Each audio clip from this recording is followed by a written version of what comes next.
Good afternoon, everyone, and thank you so much for joining us today. My name is Anna Pettigen, and I'm the Vice President of Events with Government Executive Media Group. I'm excited to welcome everyone to today's event, The Nation's Great Test, Securing COVID-19 Data, sponsored by Fidelis.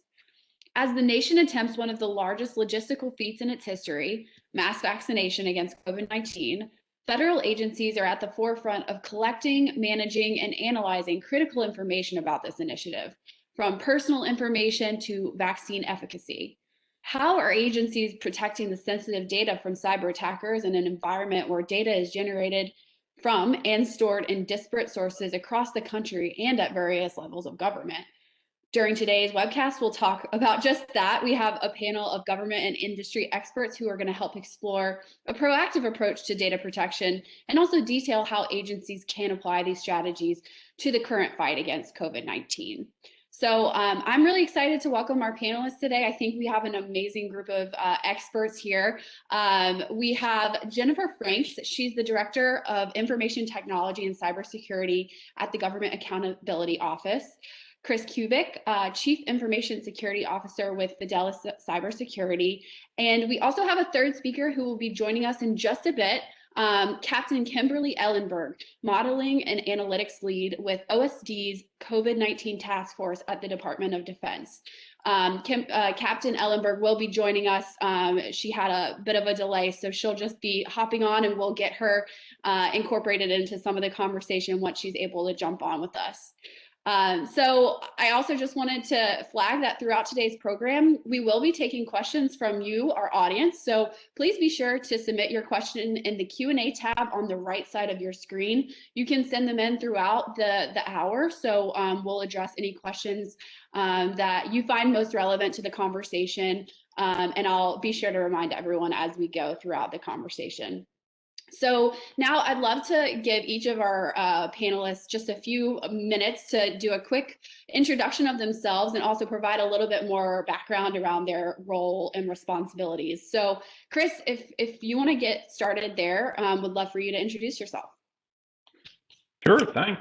Thanks for having me. As you said, my name is Chris Kubik. I'm the CISO with Fidelis Cybersecurity, and within Fidelis, obviously have responsibility for the security of our corporate infrastructure at Fidelis Cybersecurity, but I also get involved working with our engineering teams on just the overall product security architecture for the cybersecurity products and services that we provide.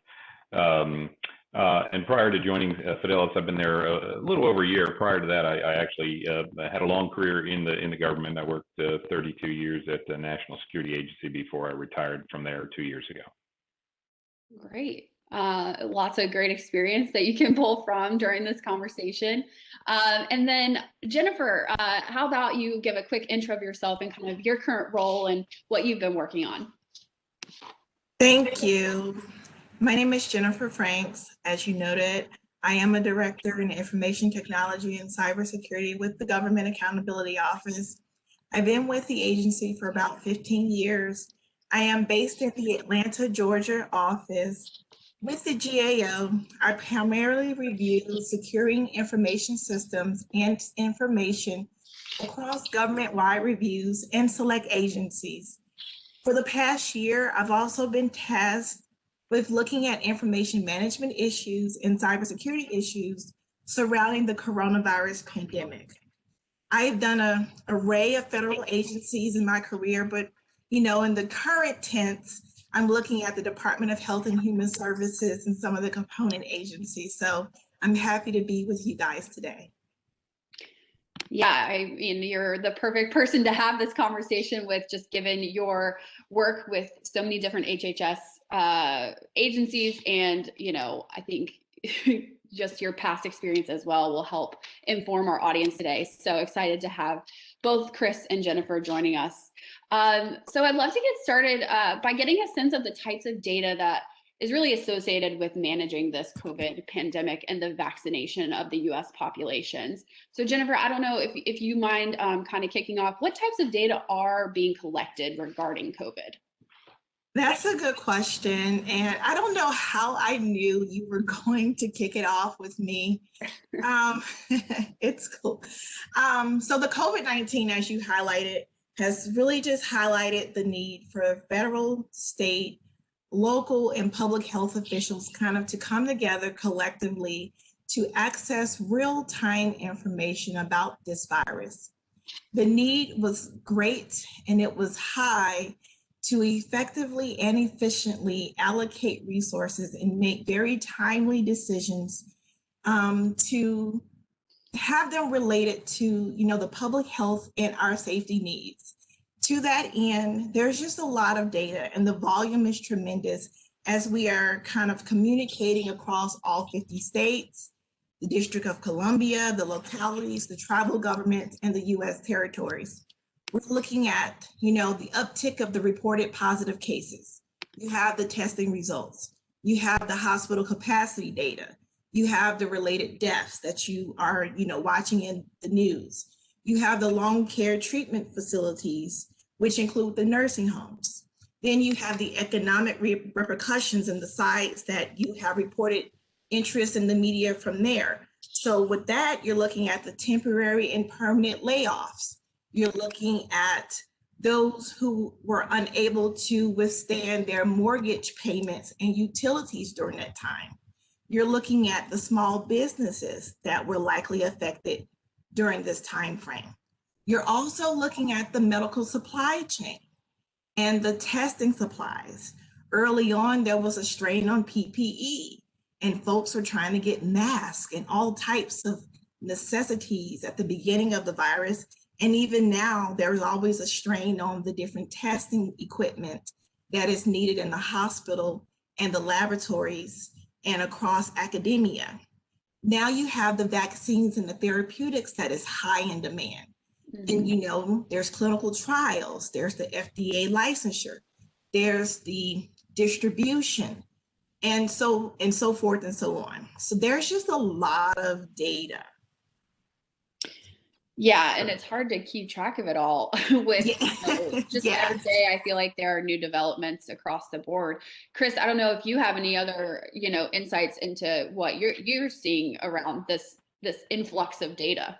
Yeah, I know that's actually an amazing list because it shows how cross-cutting this is across lots of things that are, not necessarily COVID, so to speak, but certainly closely linked to it, as you said, the sort of the medical supply chain.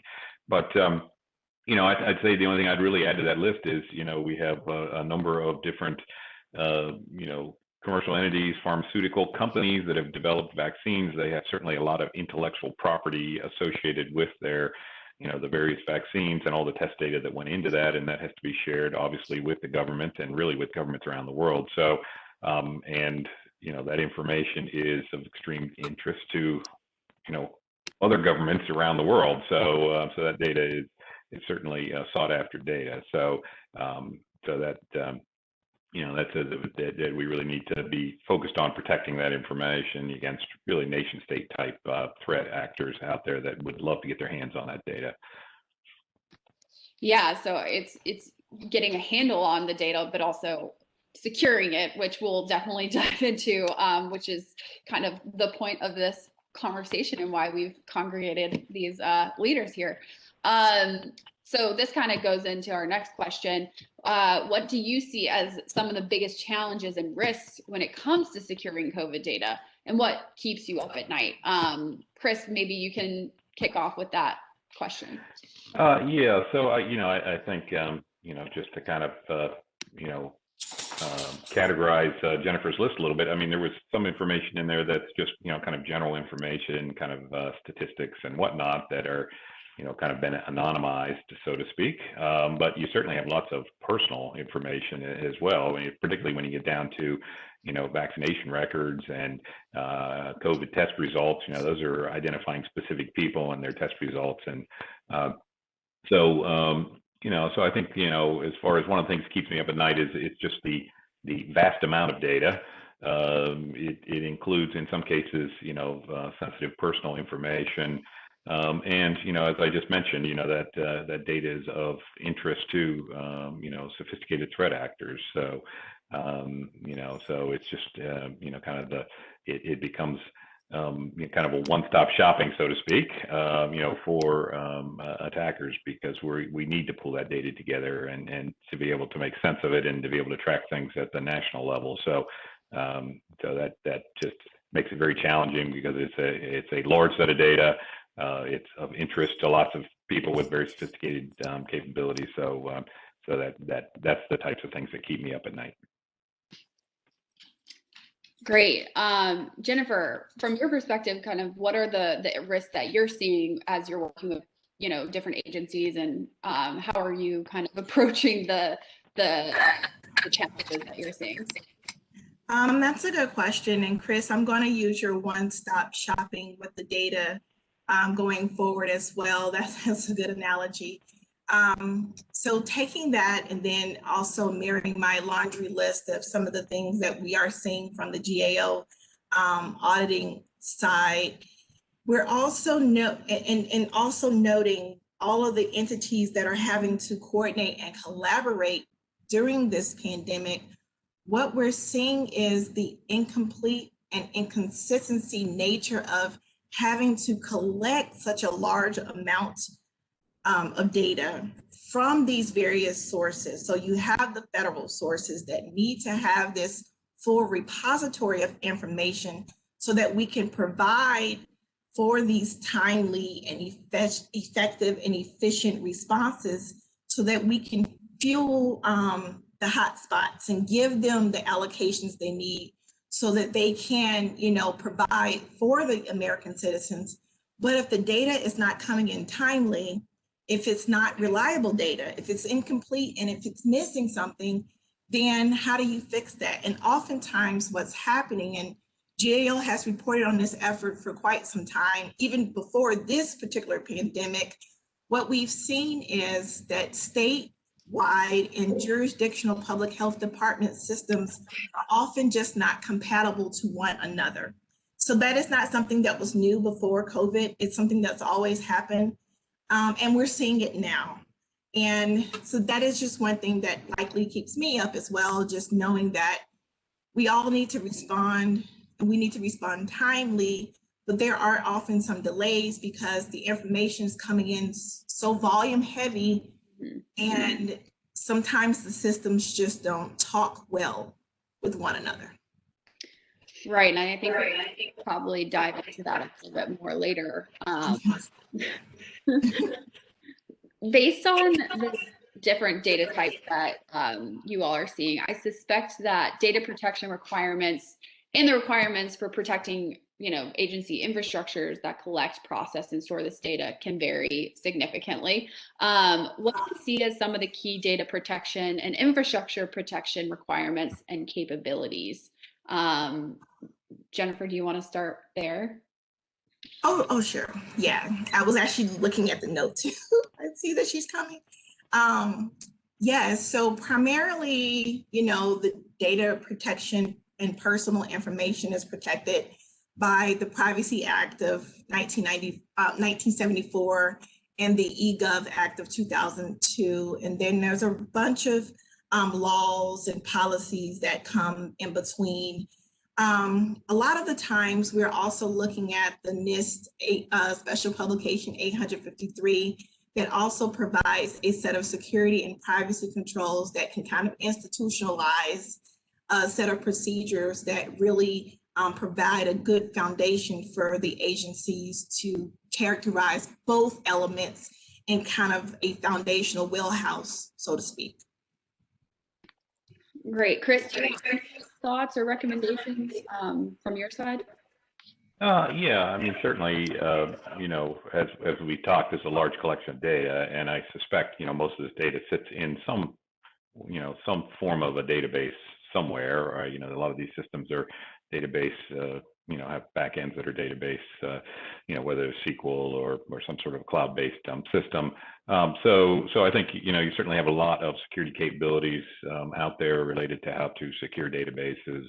Lots of access control capabilities out there, and to the extent that, as I mentioned earlier, this data can be anonymized, and that helps to to maybe lessen a little bit of the security requirements. But when you have, PPI, Privacy Act regulated data in there, then you really need to have some very stringent access controls in place. And within databases, that can be, row-based or column-based or even individual cell-based security, and access controls.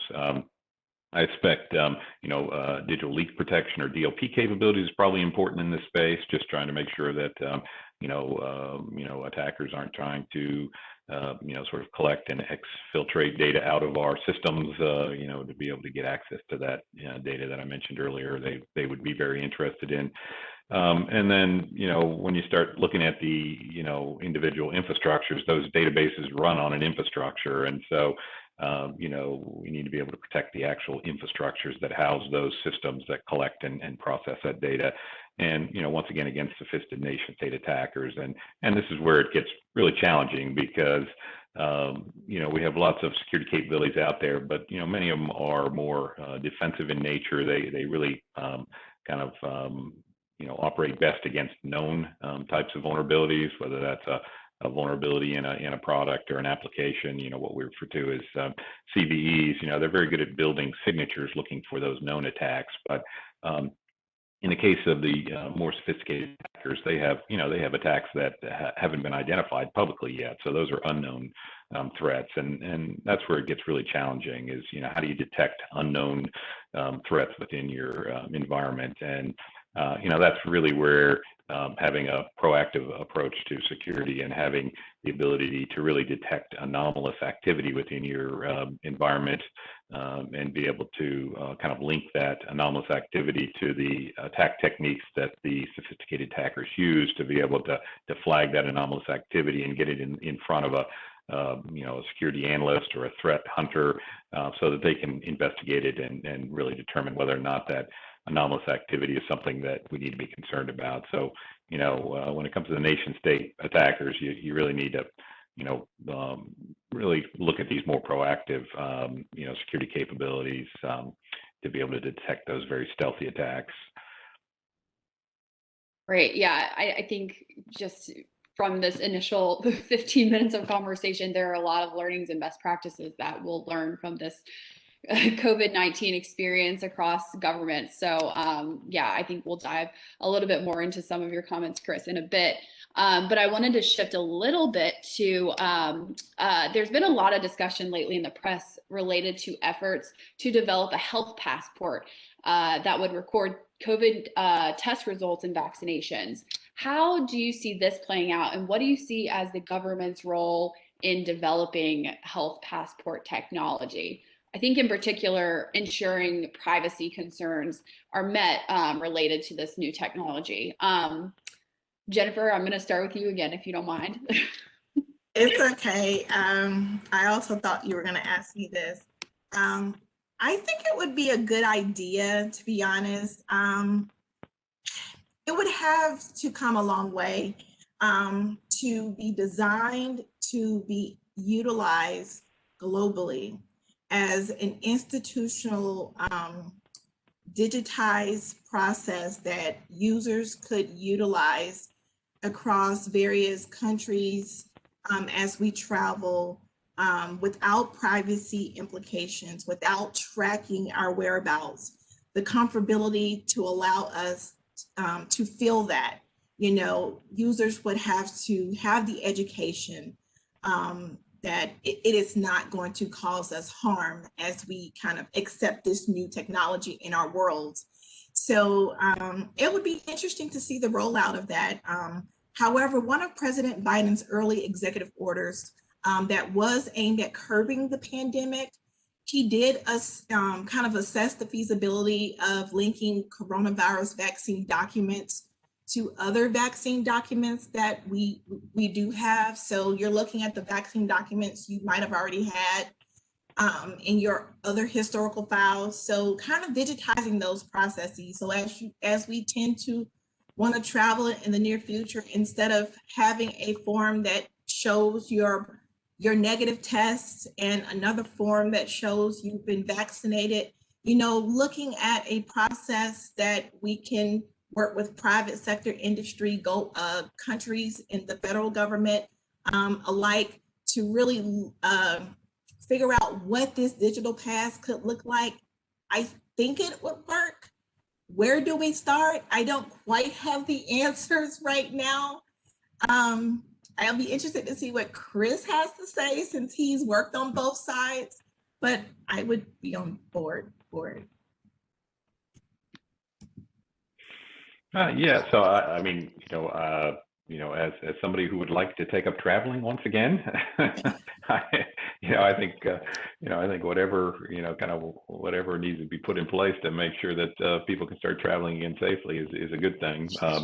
But you certainly raised a lot of very important points related to privacy and particularly tracking. We certainly like our privacy. So I think it has to be done properly to take into consideration, exactly those things. Personally, I think it would be good to given the international aspects of this, because it would be used not only for local travel in the U.S., but would be, probably even more importantly used for international travel. It really has to have something that works on a global scale and something that can meet not only our U.S. privacy rules and regulations, but those around the world. And there are some pretty stringent privacy regulations out there. So I think it'll be quite challenging to come up with something that kind of scales globally. But I think it would be good for government organizations, to get together and kind of drive the standards in this area, because otherwise I think you'll see multiple solutions coming about, and I think it'll be more of a fragmented approach, and probably will lead to some interoperability issues. Most of what I've seen today has been driven by folks like the airlines that are trying to get people back flying again. So they're very interested in kind of opening up the space and getting people back on planes. So they're trying to drive a lot of this, but they may or may not have those broader sort of privacy and considerations in mind when they do this. So I think it'd be good to have some government involvement in defining the standards for this and kind of working internationally, with our partners around the world to come up with some global standards for this. Great. And I just want to remind all of our audience members that we are going to be taking audience Q&A. So if you have any questions that come up as we're discussing, feel free to just type those in and send via the Q&A widget. It should be in the right bottom corner of your screen. So we chatted a bit yesterday in our prep call around, how the COVID pandemic and the data that's, coming out of that has potentially been an accelerator for some of the security strategies that, agencies were planning to do or were thinking about implementing. I'm curious from both of your perspectives, are there specific areas in data and infrastructure security that have made agencies and organizations' plans kind of be expedited and move quicker as a result of the challenges that COVID has presented? Chris, why don't we start with you if you have any initial thoughts from your perspective? Okay, sure. Happy to jump in on that. I would say, certainly COVID data, but I think there's another major sort of incident swirling around there, and that's solar winds, which I think is also going to be a huge accelerator, particularly in the government space for kind of improving security across government organizations. So when I see, I see both of these combined as really kind of going to be driving a lot of the cybersecurity priorities over the next year or even beyond that. But at least when it comes to COVID, and particularly in the space that we work in, kind of the big accelerator has been, first of all, work at home. Kind of overnight, we had to, come up with ways for our employees to work securely from home. In the commercial sector, many companies already had some sort of remote access for remote workers, but even the ones that had it in place really weren't prepared to operate at the scale they needed to have all employees work from home. And I know it was a huge challenge for government folks, based on some conversations I've had with various government folks on how do you transition government workers to work at home and do that securely, particularly given the sensitive nature of a lot of the work associated with government employees. So work at home was certainly an accelerator. Really what you're talking about is you now had employees that were in an office connected to a corporate infrastructure where you had lots of great monitoring capabilities in place for everything kind of going in and out of the internet and, kind of the traditional corporate environment. They're now working from home. In a lot of cases, they're, working from a corporate laptop or a government issued laptop where at least the corporation or the government can define the security configuration and can remotely monitor that. But in many cases, companies were forced to kind of go down and bring your own device type of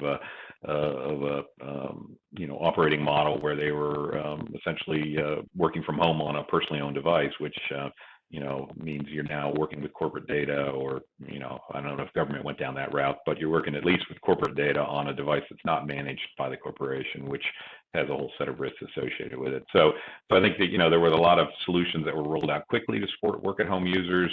A lot of companies are deploying endpoint detection and response capabilities, EDR capabilities to kind of augment the antivirus and capabilities they have on their laptops, just to increase the security of those laptops, those endpoints that are on home networks and being used by work at home users, because for most of the day those laptops are connected directly to the internet.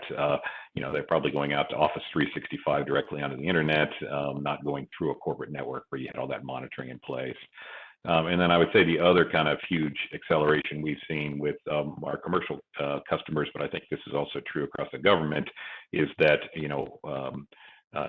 just being able to continue to operate your business completely online with all your employees working from home has driven a lot of companies to accelerate their efforts to move things into the cloud, either their cloud migration, digital transformation, kind of whatever you want to call that.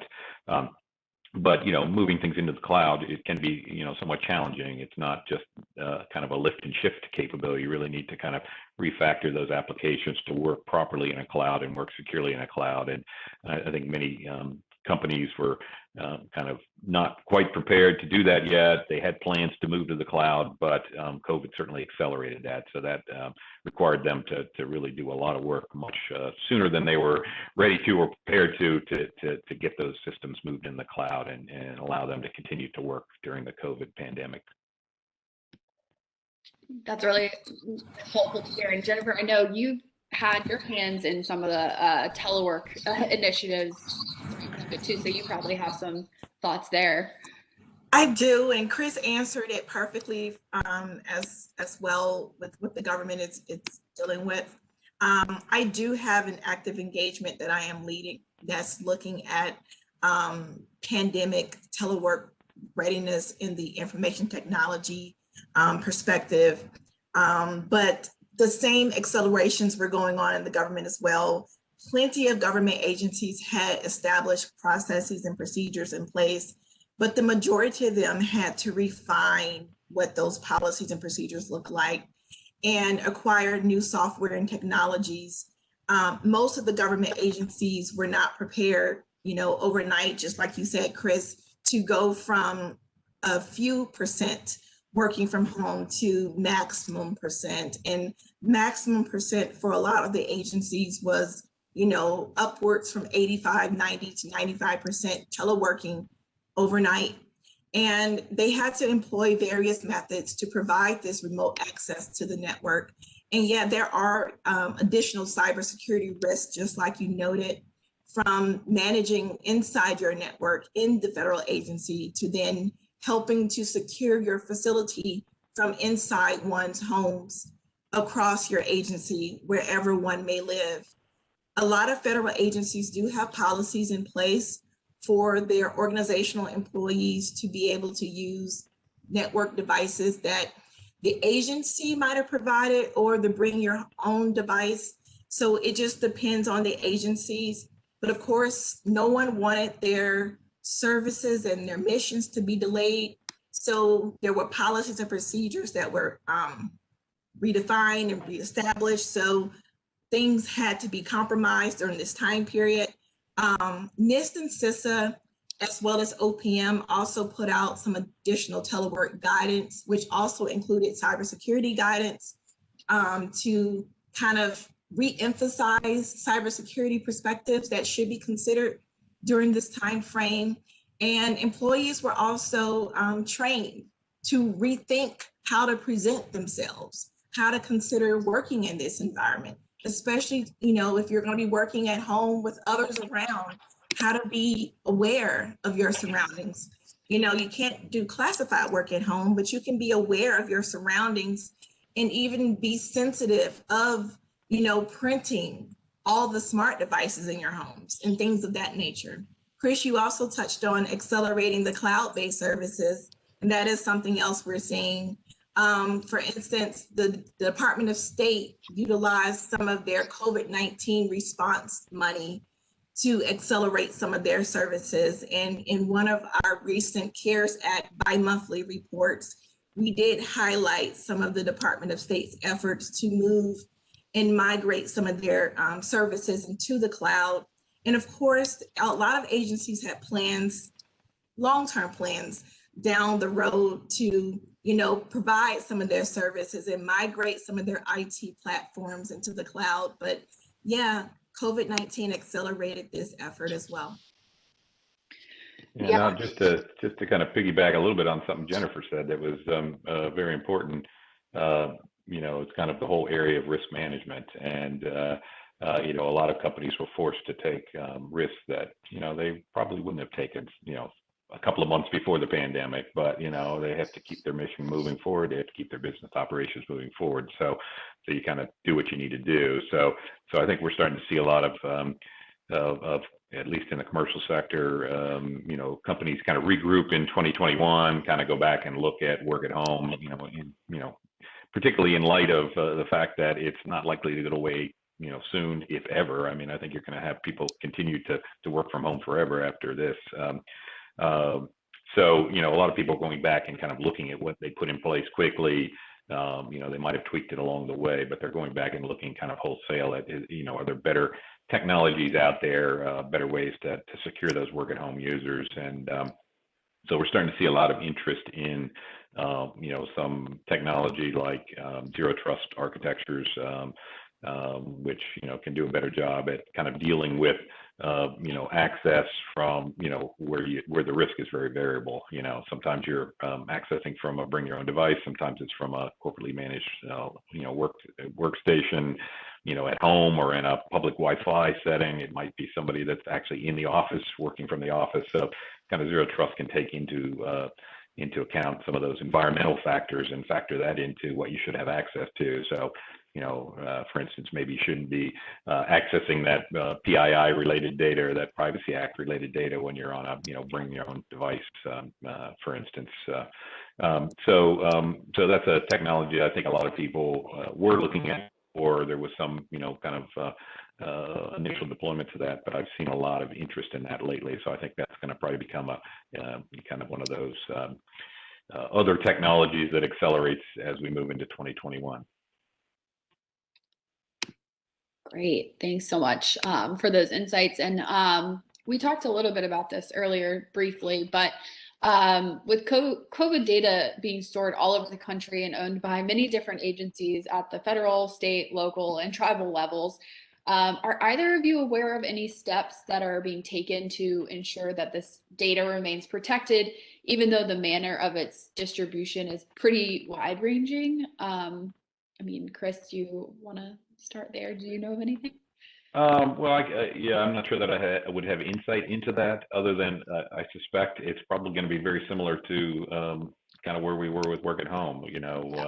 Jennifer mentioned earlier that a lot of particularly the local level systems are weren't designed for kind of operating in this mode, but at the same time, necessity says you have to bring this COVID data together in order to have an effective response against COVID-19. So you kind of do what you need to do, and you probably take some risks that you don't want to take. But I think this probably is maybe one of those areas where kind of moving forward, once things kind of settle down a little bit, I think there'll be future need to exchange this type of information across all those different levels. So, so maybe moving forward, you might have an opportunity to kind of take a step back and kind of look at the overall architecture and come up with some, more effective ways to share this data and collaborate at all those different levels, and importantly, protect that information at all those different levels.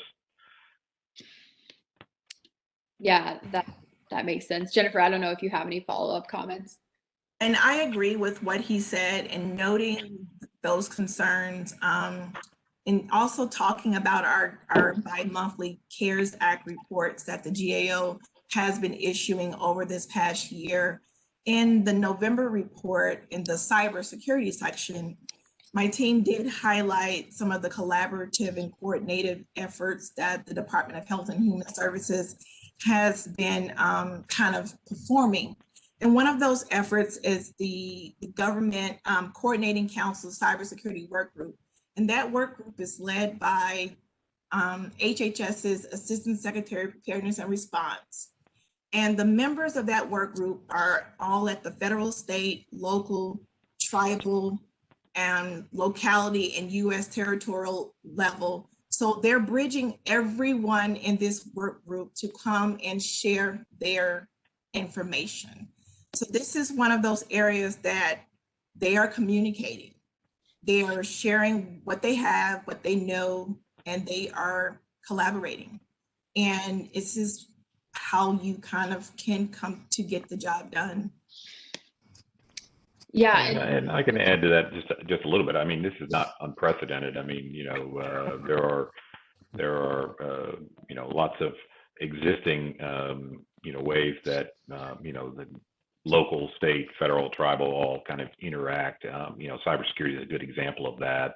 Election security is a good example of that. So that there's certainly ways for all this to come together. But I think what's a little unique here is that it also involves a lot of commercial entities having to be part of this as well. We have vaccines, for example, being rolled out in CVS stores, Walgreens, et cetera. So that data is coming from a commercial entity, and it needs to flow into government systems for tracking purposes, whatnot. So it's not just the government interaction; it's also industry, private, public interactions as well that need to take place and take place in a secure way.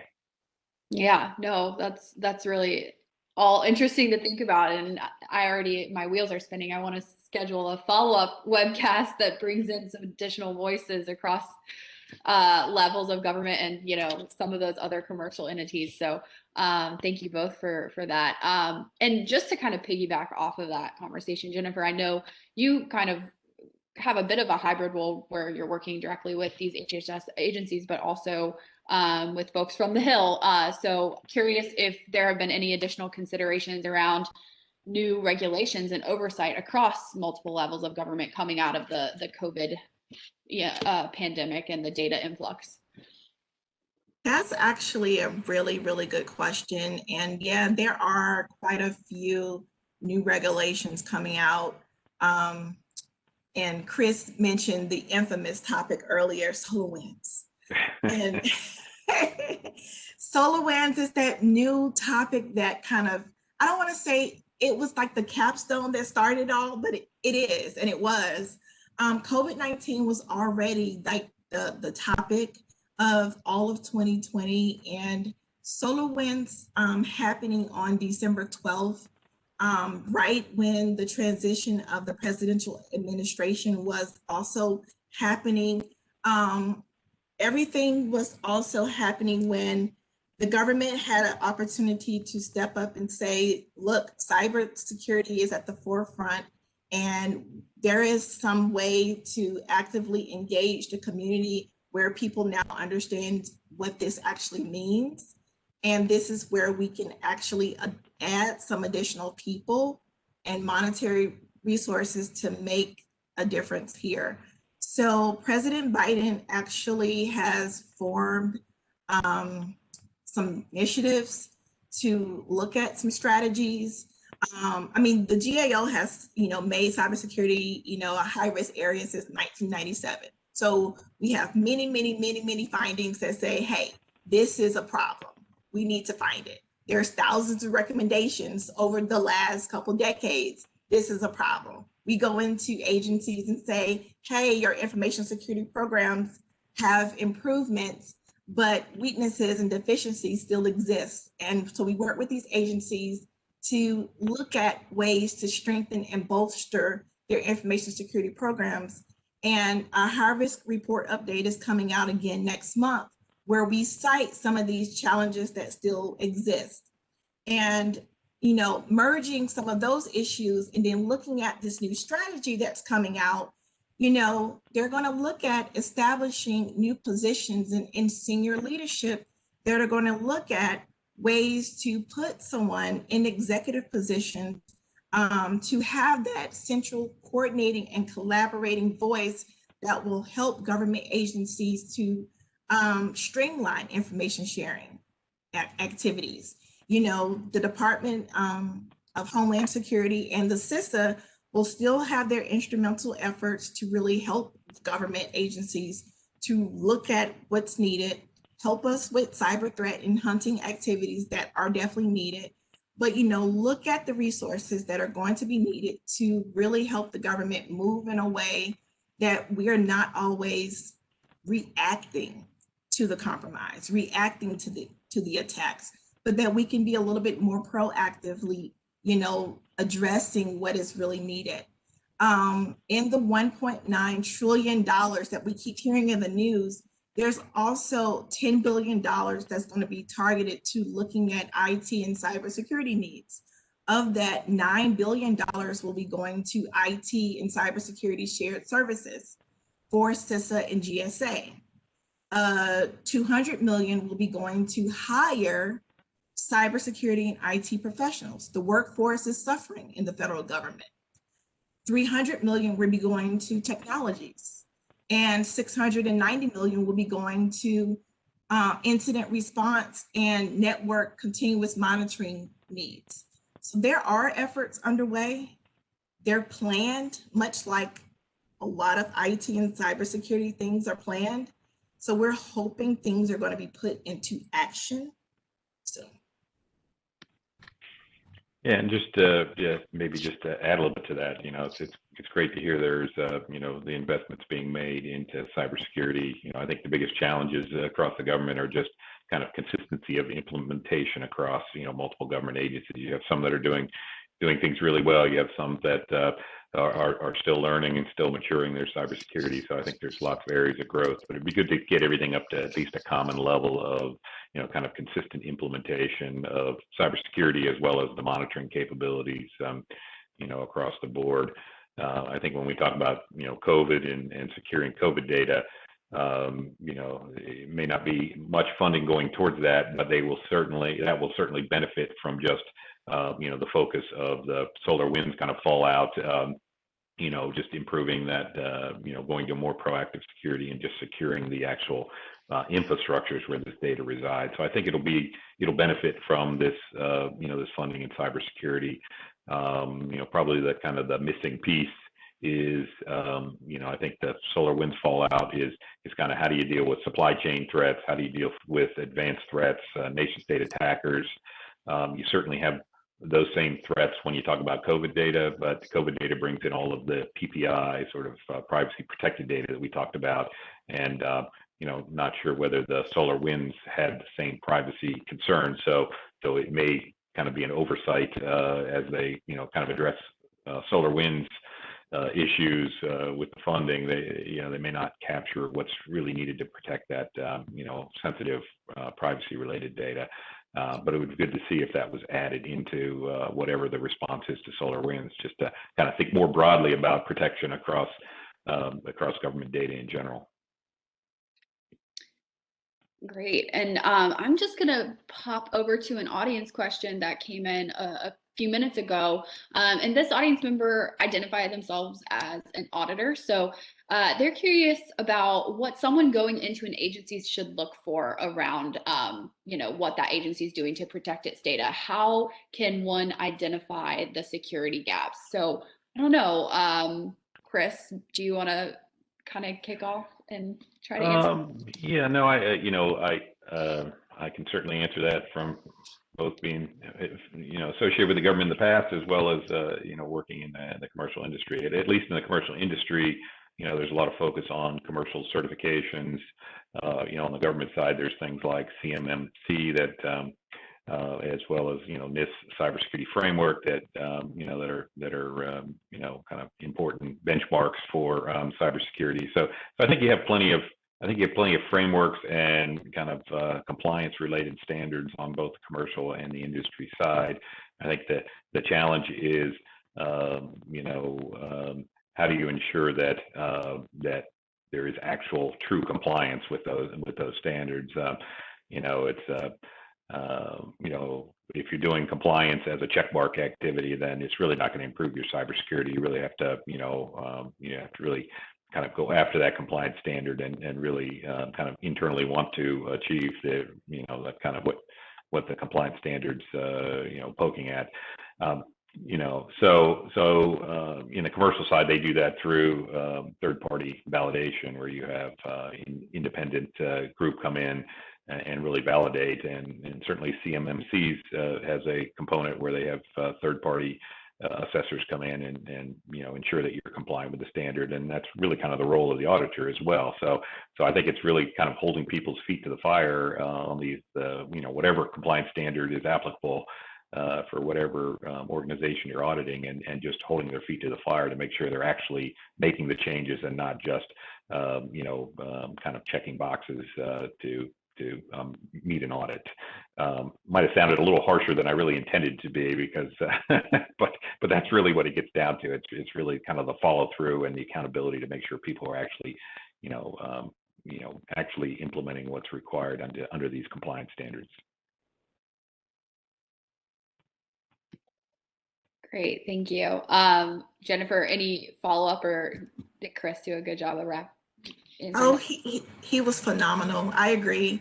For GAO, for the kind of work I do, we do the same thing. It's not just a checklist audit. Sure, I have the auditors that go in and do the policies and procedures to look for the oversight of how your information security program is designed from the management perspective, but we do test your controls and look at the technical operational perspectives as well.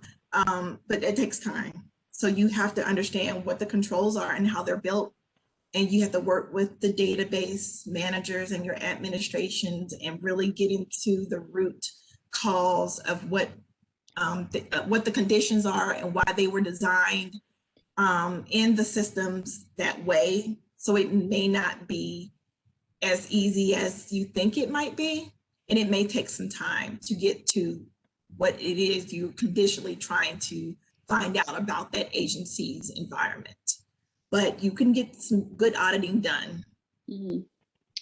I think a key to any of these is really the leadership has to be held accountable, and you really have to have that top-down driver for improving security. So certainly different in the government side than in the commercial side, but certainly on the commercial side, best practice, really having kind of the business, the executive leadership team collectively identify what are those critical business risks.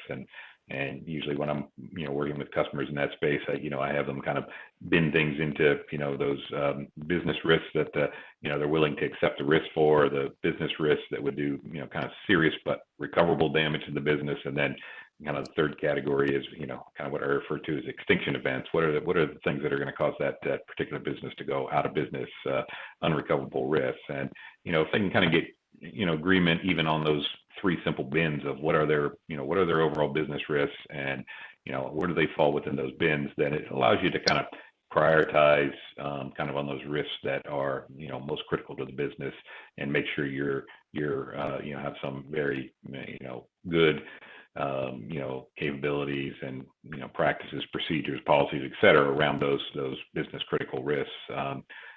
And that you're applying the funding that's necessary in order to make sure that you've mitigated those business risks sufficiently.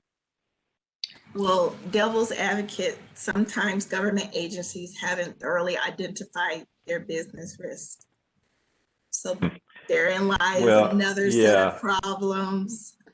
Yes, and that's not unique to government. There's certainly plenty of commercial industries that haven't done that as well. So, but it's kind of a shift from kind of compliance check marks to more of a risk management approach, which we've talked a little bit about already today.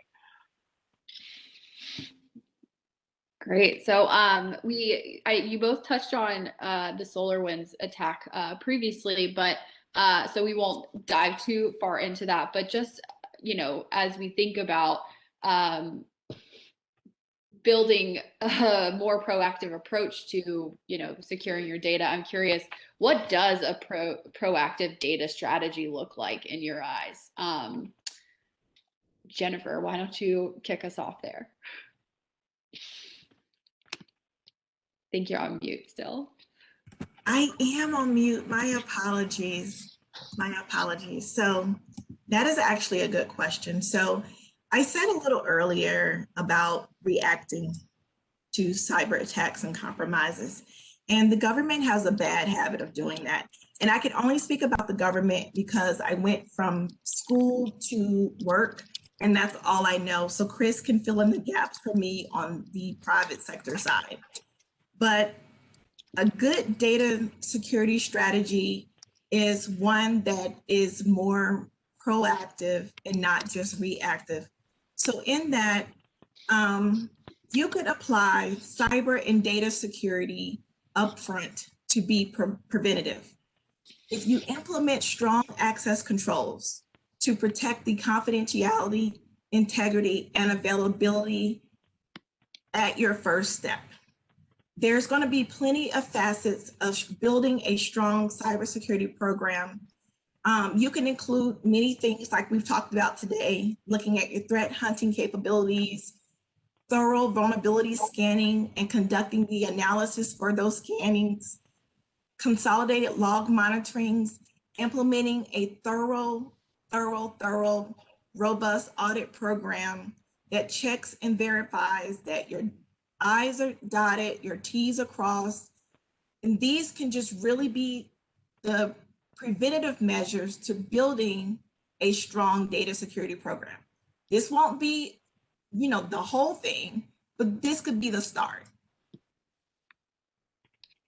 Yeah, and so I would add on that, that preventative security is absolutely foundational. You need to be really good at that. And, I kind of bucket all that stuff into cyber hygiene, making sure you kind of understand the environment you're trying to defend. You kind of understand, once again, what those business risks are and what are the assets that are critical to, to your business operations, and then kind of focusing on kind of what are those, how do I make sure I adequately secure those assets related to my critical business operations or my critical mission operations, as well as those assets that are very exposed, either to third parties or to the internet. So you need to be really good at kind of that, kind of basic block and tackling related to cybersecurity. And then on top of that, for the unknown threats, which I mentioned earlier, those advanced threats where you don't necessarily have good signatures or the ability to detect, that's kind of, in my mind, where the more proactive capabilities come into place. And so I think for the proactive capabilities, you first of all, you need to kind of have a very integrated security stack that can kind of give you good visibility across the entirety of your enterprise, whether that's within your networks, your endpoints, within your cloud-based workloads. So really something that can see across the entirety of your enterprise, and then have a set of threat-focused analytics that can work across all that data you're collecting at your endpoints network and your cloud-based systems, and really kind of correlate what's going on across those environments, looking for anomalous activity, kind of interesting events that require further investigation, and that's kind of where the proactive threat hunting then gets focused. Once you've teed up these interesting anomalous activities, you don't necessarily know if they're malicious yet or not. So you really need to have kind of skilled people that can dive in, do the analysis of those anomalies and understand whether they're malicious or not. And certainly automation and analytics is key to that, because our environments are sufficiently complex that it makes it hard for the humans to be able to do that correlation in their minds. We need tools to help them do that, and that's kind of where some of these proactive technologies like analytics and machine learning and automation come into play to really assist the humans in identifying those anomalies, investigating anomalies, and identifying which ones of those pose a threat to the enterprise. Great. That's actually a great segue for my next question, which was what role does AI and even process automation play in securing COVID data specifically, and how can agencies determine what processes are safe to automate? Either one of you want to jump right into that? Well, I mean, I can sort of just continue on with the, kind of what I was mentioning before. I think they're very critical, both automation and artificial intelligence. Our networks are just too complex, and in a lot of cases, particularly when we're working with customers, they have very fragmented security stacks. They have security tools that have been added over the years. A lot of them are inherited.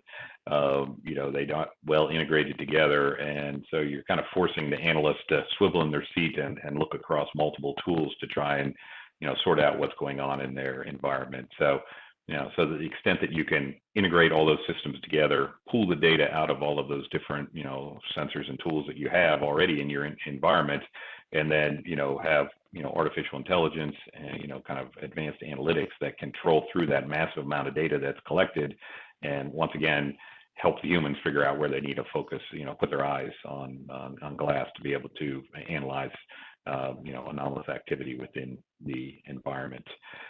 As far as automation, I think automation is key, but a lot of people are reluctant to automate if they don't have high confidence in their detections. So they don't want to have some automation actually deny service, create their own denial of service capability. So I think once again, having artificial intelligence and kind of robust analytics help you get higher confidence in the detections and detecting anomalous activity, and that makes the folks that are enabling automation, particularly automated response, feel more comfortable about turning on that automation.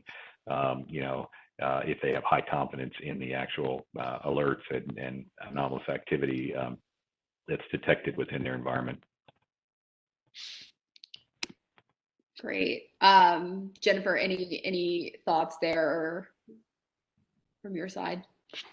I agree with Chris, and thinking about the question that you submitted beforehand and even what we've talked about today, you could use AI in so many facets in this COVID-19 environment, and even just navigating to where we are with, responding to the SolarWinds attack. With, knowing so much data, the volume of data is coming in real time or near real time to the federal government from all of these different entities.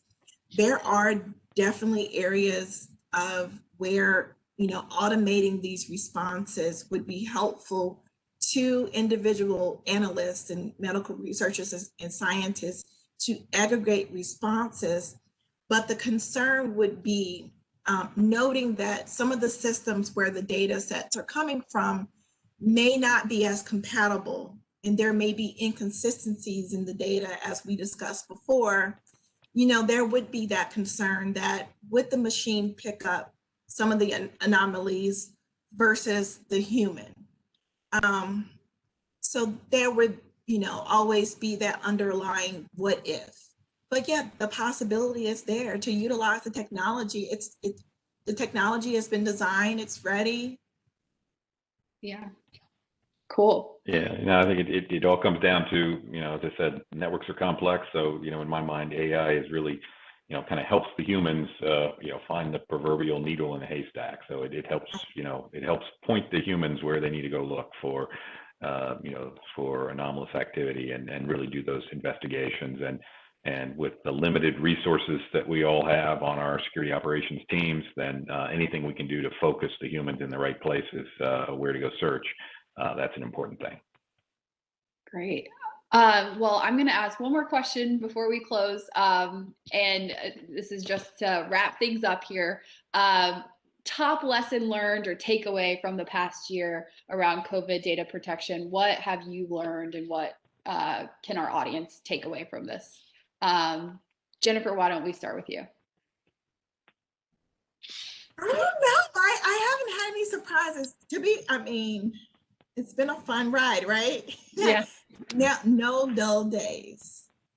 I didn't see it coming. I did not see it coming. I don't think any of us did. I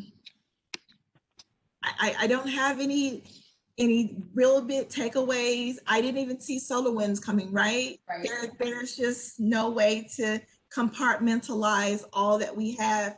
But now that we know that they have happened, COVID-19 is a thing. It's here. We're still processing and managing through, as well as solar winds.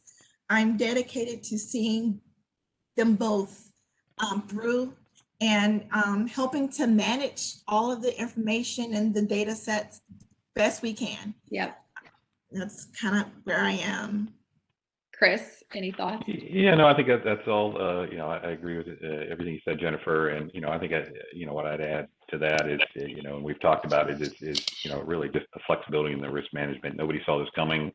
However, I found it amazing how quickly everybody was able to completely kind of rewire how their businesses work, to be able to work with the fact that everybody's working from home. So it kind of shows that we have a lot of resilience in our processes. And I'm amazed that the internet held up as good as it did, with everybody going to Zoom calls and working from home. So I think it's a good sign that we have robust infrastructures out there, and I think it's a good sign that we're able to really manage those risks and kind of keep in mind kind of what's important, keeping our business and missions moving forward, and keeping our employees working.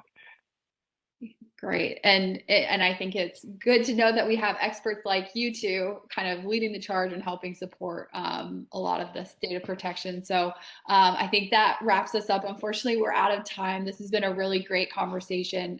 Thank you, Chris and Jennifer, for joining us. And thank you to our audience for tuning in. We're so appreciative of you taking the time. I know everyone's schedules are crazy, but we do really appreciate you joining us for this conversation. And thanks so much to Fidelis for kind of hosting today's webcast and bringing us together. We did record today's program, so we will be sharing the on-demand video with you if you want to rewatch or share with your colleagues who might not have been able to attend today. So keep an eye out in your email, and we hope everyone has a great day. Thanks for having me. Have a great one. Thank you.